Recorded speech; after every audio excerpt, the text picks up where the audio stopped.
tantangan sebenarnya, sebuah kelemahan, tantangan. Sebenarnya ada dua cara yang harus dilakukan. Pertama, memang satu sisi ini memang merupakan sebuah kekuatan, karena memang kalau bisa kita memang sangat mengharapkan Banser ini bukan hanya besar di Jawa, tapi besar juga di kelompok-kelompok suku asli masyarakat setempat, kan begitu Mas? Termasuk kulturnya. Dan ini sebenarnya peluang, ya. Karena kalau kita mau survei, saya juga sudah melakukan survei, hampir seluruh pantai timur Sumatera, mulai dari Aceh sampai ke Sumatera Selatan, itu semua kulturnya Ahlus Sunnah wal Jamaah dalam amaliyahnya. Tapi dalam hal organisasinya ini kan yang kita belum tuntas. Karena itu saya katakan tadi, tantangan ini tidak harus kita anggap sebagai sebuah ancaman, tapi harus kita sebetulnya apa yang kita katakan dulu tadi, Mas Budi menyinggung waktu kita KSN ya. Soalnya itu kan lebih nuansa politiknya kalau kita lihat ya. Iya. Tapi alhamdulillah pelan-pelan sekarang itu sudah mulai bisa kita datangi seluruh kelompok ini. Iya, karena itu memang kita tahu ya, seperti beberapa era itu memang tidak seperti itu. Ya, lebih kuat alasan politiknya. Tapi mulai dari masyarakat Aceh itu sangat Ahlus Sunnah wal Jamaah. Masyarakat Melayu, saya kan saya dari punya marga ya, apalagi di daerah kita, Melayu itu semuanya paham keagamannya adalah Ahlus Sunnah wal Jamaah. Sangat dekat. Tidak ada bedanya dengan Ahlus Sunnah wal Jamaah yang ada di Jawa. Sehingga ketika pendekatan budaya dan pendekatan kultur yang seperti ini akan semakin dekat. Dan alhamdulillah sekarang di Sumatera, kalau saya juga Korwil Ansor di Sumatera Bagian Utara, setelah menjelang KSN kemarin yang kita katanya dan kita kan waktu itu pikirannya, wah kita ini susah nih mengembangkan kaderisasi. Tapi ternyata Mas Jo, survei membuktikan, fakta memperlihatkan tidak ada satupun kaderisasi Ansor dan Banser di sana yang tidak didaftar sama orang lain. Orang pada menang, bahkan kita kadang kita kurangin. Artinya apa? Iya. Mulai dari terakhir ini adalah kaderisasi di PD di Aceh ada juga kemarin. Saya dilaporkan oleh Ketua PW. Kemarin juga ada di Kaksar juga di tempat saya di Labuan Batu Selatan. Labuan Batu Selatan. Itu masuk kabupaten apa? Kabupaten Labuan Batu Selatan. Dan itu di sana mereka itu serta itu kadang bahkan nggak diterima, disuruh dikurangin karena ada protokol COVID ya. Jadi artinya Mas Jo, ternyata apa yang di media sosial yang kemarin kita lihat dan apa yang terjadi di masyarakat itu ternyata tidak berbanding lurus, berbeda. Tidak seperti yang kalau itu kan memang videonya kan ini ya kita ditolak. Iya betul. Kan begitu ya. Betul. Terus ternyata enggak. Lu lakukan lapangan? Tidak Mas. Tidak Mas.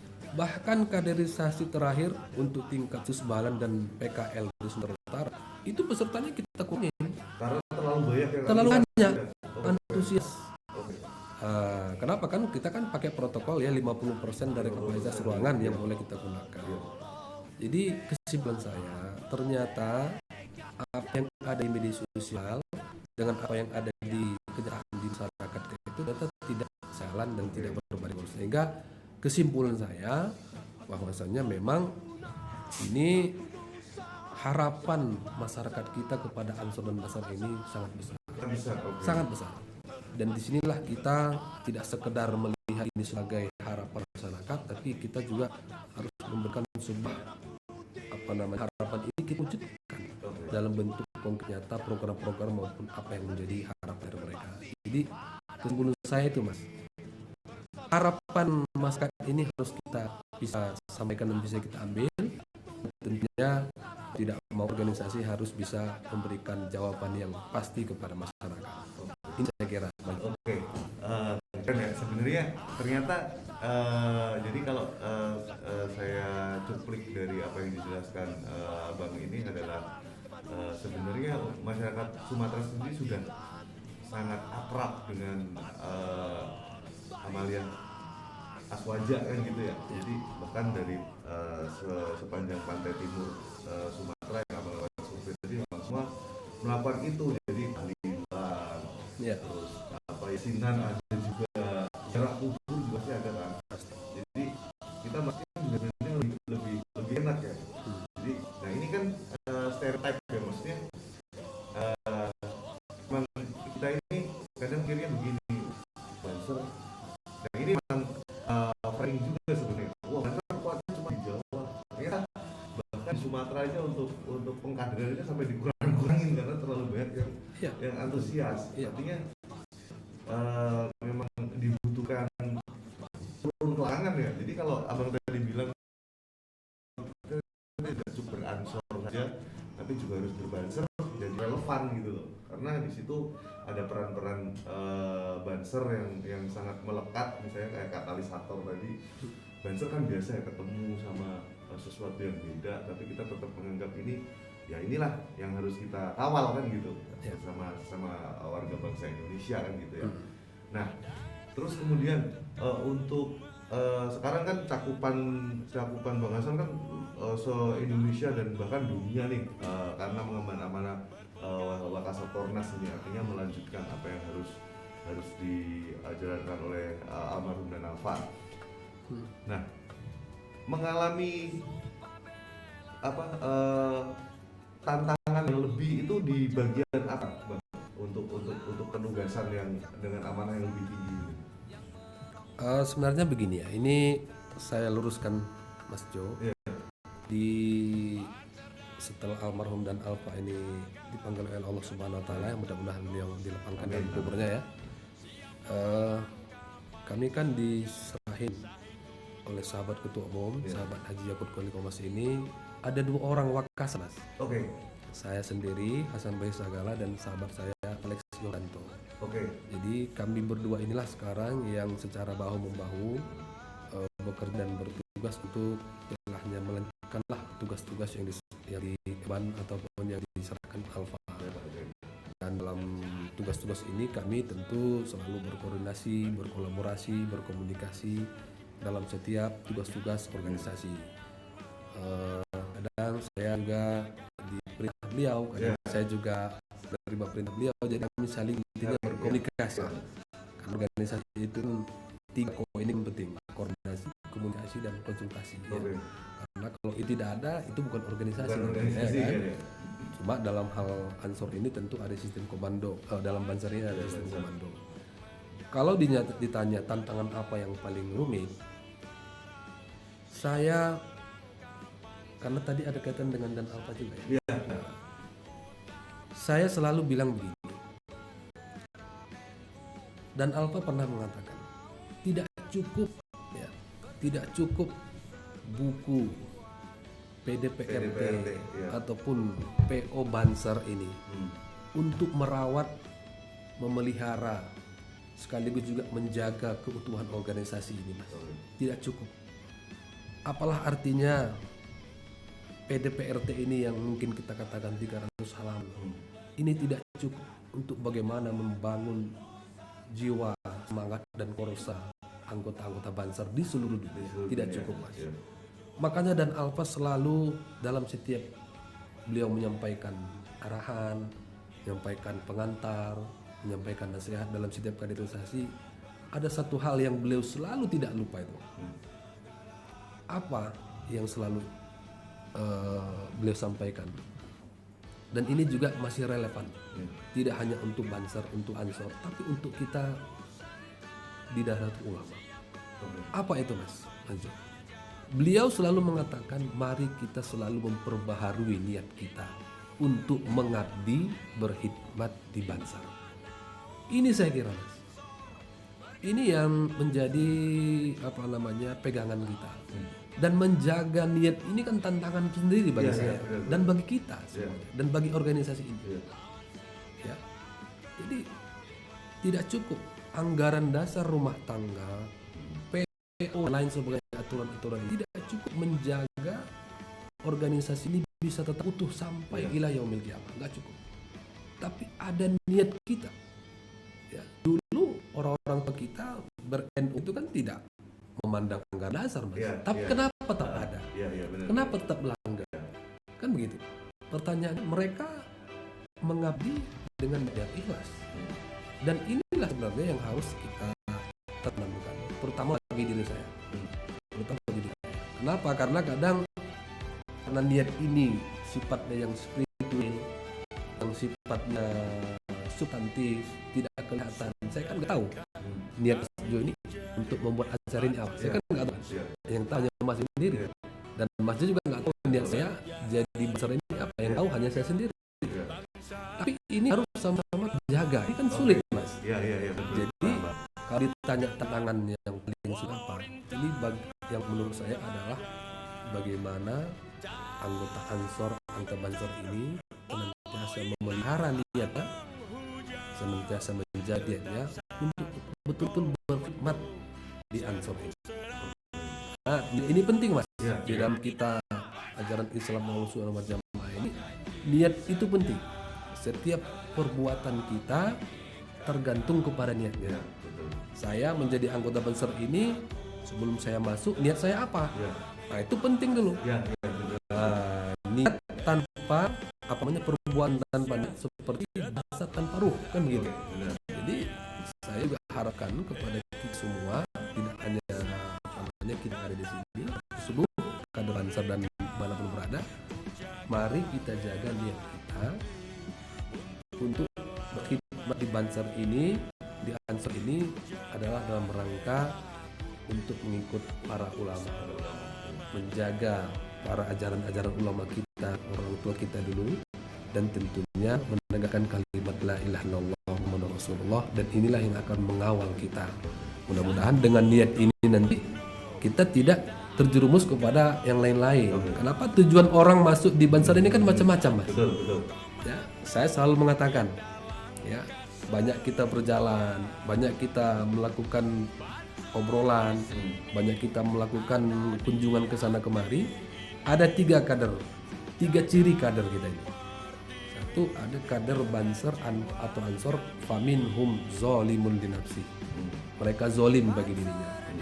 Dia masuk Ansor, dia masuk Bansor, tapi pelan-pelan dia mencaci maki Ansor. Ada juga tuh, Mas. Nah, contohnya itu apa itu Ansor itu kan ada namanya Joe itu. Joe itu kan saya tahu lah Joe siapa. Dia niatnya bukan untuk menjadi Bansor, tapi karena dia lihat ada hal-hal yang tidak sesuai. Karena apa? Dia merusak diri dia sendiri, merusak Ansor sendiri. Kan banyak tuh kita lihat sebelum-sebelumnya, apalagi sebelum dilakukan kaderisasi yang masif sekarang ini. Wah, itu banyak banget. Itu banyak tiba-tiba. Itu kan itu sahabat Nusur Wahid dulu kan ingin bagaimana ini dari sana. Jadi kader pertama itu zolim untuk dirinya. Ada yang muksid setengah-setengah. Giliran ada kira-kira keuntungan, ada kira-kira harapan, dia aktif. Saya juga dulu Ansor, Mas Jo. Saya juga ikut ini. Ternyata dia ada maunya, ada juga. Nanti giliran udah dapat, hilang lagi. Kan ada ini, Mas. Nah, ini setengah-setengah. Yang terakhir ini yang penting. Faminhum zolim, yang terakhir itu sabiqum bil khairat. Kan Bansor itu harus yang terus-menerus melakukan kebaikan. Nah, ini bisa melakukan kebaikan seperti ini. Kenapa? Karena ada niat yang dari awal dia begitu melangkahkan kaki pertama menjadi Bansor, niatnya memang sudah benar.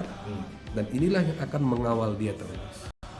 Jadi saya katakan kembali, kesimpulannya adalah memang menjadi kader Bansor ini, kader Ansor ini harus selalu kita perbaharui niat kita. Nah, ini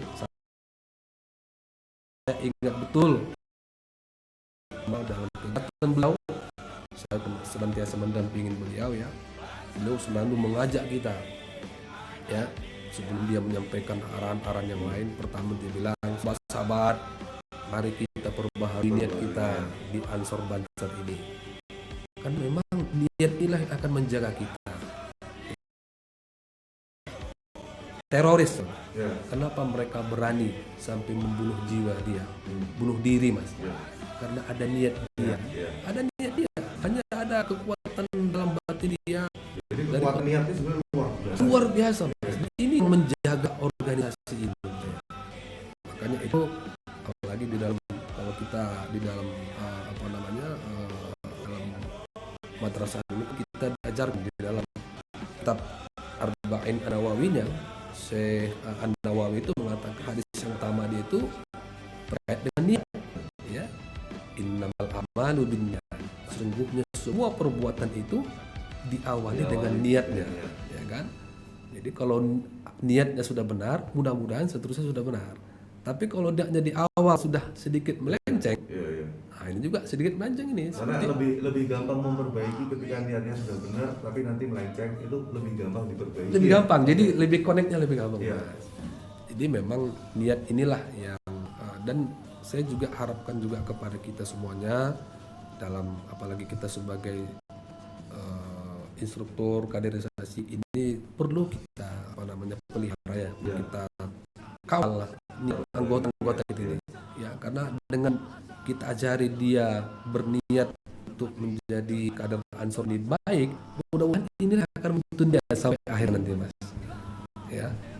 Jadi kembali ke itu tadi, semua perbuatan itu tergantung kepada niatnya. Man kanat hijratuhu ilallahi wa rasulih wa hijratuhu ilallahi wa rasulih. Barang apa yang niatnya karena Allah, maka dia akan mendapatkannya. Tapi kalau niatnya untuk yang lain, maka dia akan mendapatkan yang lain itu. Saya menjadi anggota Ansor untuk mengikuti ajaran Islam Ahlus Sunnah wal Jamaah An-Nahdiyah, ya kan? Niat kita sini, maka inilah yang akan menjaga kita mulai dari kapan sampai saya tidak menjadi anggota Banser nanti, sampai saya tidak menjadi pengurus Kornas, ini yang akan terus Banser kan selamanya, Mas. Mungkin saya juga mungkin periode terakhir ya, tapi ini akan terus saya kawal, saya tanamkan di dalam hati saya untuk bisa, dan saya harapkan juga semua juga harus seperti itu. Jadi kalau ditanya tantangan apa yang paling besar, menjaga niat kader-kader Banser dan Ansor ini agar bisa seperti itulah yang sangat sulit itu. Dan kan niat ini erat kaitannya dengan urusan tasawuf ya. Urusan hati ini kan urusan tasawuf, tidak cukup dengan hal-hal yang sifatnya kaderisasi di dalam 3 hari 3 malam itu, nggak cukup lah menanamkan niat ini. Maka memang, dan saya tahu kenapa dan Alfa ini kemarin saya ke Tulungagung ziarah ke makam beliau. Walaupun tapi ada kesimpulan saya begini, kenapa dan Alfa selalu mengambil tagline-nya memperbaharui niat menjadi anggota Banser, karena beliau kan pengamal tarekat juga, Mas. Ya kan, di peta kan beliau pengamal tarekat juga. Dan kalau namanya tarekat itu, niat ini penting. Makanya mau tidak mau ya, saya juga mengharapkan kepada kawan-kawan kita di Ansor dan Banser ini memang harus menjadi pengamal tarekat yang muktabarah, ya, karena inilah yang mengawal kita. Jadi kesimpulan saya memang yang paling rumit tantangan itu bagaimana kita menjaga niat kita, kader kita ini semuanya, agar betul-betul niatnya itu untuk menegakkan ajaran Islam Ahlus Sunnah wal Jamaah. Ini yang paling sulit menurut saya tantangan, dan saya kira Bajo dan kita semua harus bahu-membahu bagaimana membangun semua ini. Benar-benar ini menarik sekali dari bahasan Wakasat Mas ini. Kalau kita simpulkan ya sahabat-sahabat yang nonton nih, sebenarnya yang disampaikan Abang Hasan ini sangat detail ya. Kalau boleh saya katakan, kita menyebut ini dengan satu kata itu integrasi, terintegrasi dari sebuah niat menjadi sebuah tindakan itu harus segaris gitu kan. Betul. Ternyata kita pengen mengamalkan ajaran Ahlus Sunnah wal Jamaah tadi, dan bagaimana supaya memperdalam itu saya tetap jauh dengan sesuai yang tadi dari bahasan salah satunya misalnya kita kader Ansor Banser mengamalkan thariqat yang muktabarah kan gitu ya. Itu sama-sama penting sebenarnya, sesuatu yang integral, dan tadinya ketika kita ada pembaruan niat, ya namanya niat memang harus berbaru ya. Kadang kan orang terlalu sibuk jadi lupa sebenarnya saya ini mau berkhidmat di Ansor Banser ini untuk mengawal kiai. Tiba-tiba ya Indonesia kan dinamikanya begitu, goyah tuh. Yang awalnya ngawal jadi ngawalnya cuman untuk yang pendukung A, B, C, D kan gitu ya. Iya. Ini menarik ya. Jadi sahabat-sahabat, seperti kalau saya menggambarkan gini, kalau kita lihat ketika di kelas 1 kemudian susbalan itu kan diulang lagi gitu ya, diulang lagi, kemudian nanti Sebampim juga nanti diulang lagi. Ini luar biasa ya. Jadi tidak hanya cukup dengan PDPRT PO, tapi ternyata juga yang jauh lebih penting itu adalah niat. Benar kalau bahasan tadi sampaikan, karena jamaah ini dulu PDPRT juga nggak ada yang tahu kan, nggak punya malah. Nggak punya, bahkan Kartano itu nggak punya. Tapi mereka ketika ditanya saya apa? Saya RU. Ya. Apa nanti kalau saya RU? Ini tahlilan. Sebegitu ketika, jadi kan kalau kita bertanya tentang sebuah bukti bahwa seseorang ini bagian dari sekumpulan jamaah ini apa? Nah, kalau di NU memang beda. Ketika ditanya buktinya ya melalui amaliyahnya dia tunjukkan kan. Yeah. Jadi saya yasinan, saya tahlilan seperti itu. Nah, ini sesuatu yang menarik karena inilah jati diri kita sebenarnya. Jati diri kita sebenarnya, dan tadi abang bilang bahwa di Sumatera pun juga ternyata amaliyah ini berjalan dan ada terus. Yeah. Oke, terus untuk harapan ke kader nih Bang, sebagai pimpinan di Satuan Koordinasi Nasional, harapan untuk para kader Banser di seluruh dunia ini apa Bang? Untuk jangka waktu, ini kan kondisi tekniknya kita ini baru pandemi ya. Tentu saja tadi seperti Abang sudah sampaikan, sudah pengkaderan aja harus sesuai dengan protokol dan lain-lain. Tapi kalau secara umum Abang menggambarkan kader-kader ini untuk 5 tahun ke depan, 10 tahun ke depan dengan tantangan yang ada itu apa yang harus dilakukan?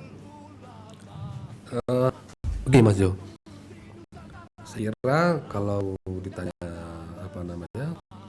tugas atau harapan kepada kader-kader Ansor Banser ini, saya kira kita kembali kepada apa yang disampaikan oleh sahabat ketua umum kita, sahabat Haji Kudkul Komas. Beliau sudah menanamkan dan mencamkan atau menetapkan visi dan misi gerakan pemuda Ansor di era sekarang ini. Ya, pertama penguatan kaderisasi, internalisasi nilai aswaja, kemandirian potensi kader, dan yang terakhir itu beliau menekankan bagaimana kita ini bisa memberikan manfaat luas kepada organisasi kita dan kepada masyarakat. Yang ini saya kira ini harus dilakukan dan terus menerus sampai kapanpun, ya kan? Karena sahabat Gus Yakut itu selalu kan, kalau yang dulu ada 3 visi dan misi, sekarang kan ditambah sama Gus Yakut itu membangun kemandirian organisasi. Ya, saya kira ini harus betul-betul kita tanamkan di Ansor maupun di Banser, kan begitu Mas. Tapi kalau ditanya secara lebih luas, saya punya pikiran begini, ya, ada 4 hal yang harus kita isi di dalam bangsa ini, atau kita harus siapkan kader-kader kita. Yang pertama, bagaimana kader Banser ini atau kita di dalam Nahdlatul Ulama ini, kader Ansor ini harus mampu menjadikan jiwa-jiwa yang punya kemampuan ekonomi, ya kan? Jadi kader Banser itu tidak boleh lagi yang seperti kayak sekarang itu, ya mereka hanya maaf dulu, kita bisa akui juga kelemahan kita, kader kita ini masih banyak yang secara ekonomi masih di bawah, tapi ini juga harus bisa pelan-pelan kita naikkan. Dan itu juga kadang bukan menunggu dari organisasi, tapi harus jiwa sendiri Mas. Iya. Jadi ini harus perlu kita lakukan kepada kader kita.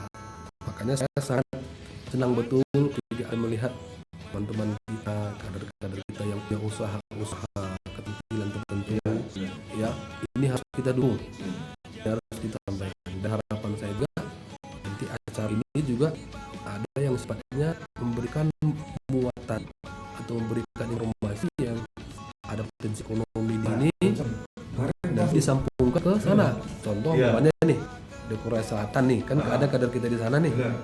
Nah, di sana ada potensi ekonomi, ada nggak yang bisa disambungkan ke sini? Benar.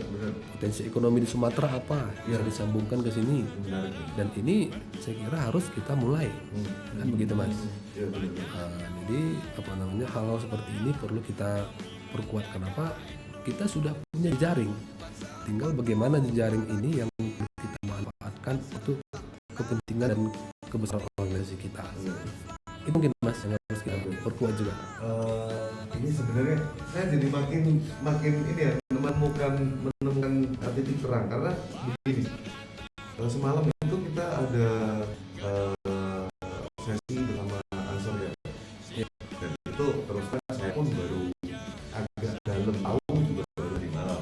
Jadi ternyata begitu gampang ketika kita syarat dari Ansor Retail ini kan sebenarnya mengajari kita ada trainingnya. Jadi dia akan mengajari sadar tetapi harus yang maju itu dari ABC karena akan dibuat distribution center yang kemudian di bawahnya ada banyak toko grosir dan toko grosir tersebut akan melayani ratusan toko-toko kelontong yang sudah besar banget itu ada di Medan itu distribution center itu melayani 800 toko kelontong di Magetan. Magetan.